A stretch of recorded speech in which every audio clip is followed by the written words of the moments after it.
ಮತ್ತು ರಾಜಕೀಯ ನ್ಯಾಯ ವಿಚಾರ ಅಭಿವ್ಯಕ್ತಿ ವಿಶ್ವಾಸ ಧರ್ಮಶ್ರದ್ಧೆ ಮತ್ತು ಉಪಾಸನಾ ಸ್ವಾತಂತ್ರ್ಯ ಸ್ಥಾನಮಾನ ಹಾಗೂ ಅವಕಾಶ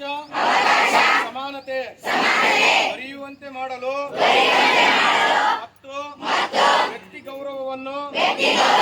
ರಾಷ್ಟ್ರದ ಏಕತೆಯನ್ನು ಹಾಗೂ ಅಖಂಡತೆಯನ್ನು ಸುನಿಶ್ಚಿತಗೊಳಿಸಿ ಅವರಲ್ಲಿ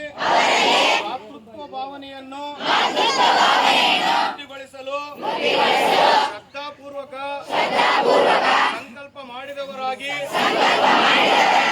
ಸಂವಿಧಾನ ಸಭೆಯಲ್ಲಿ 1947ನೇ ನವೆಂಬರ್ ತಿಂಗಳ 26ನೇ ತಾರೀಕಾದ ಈ ದಿವಸ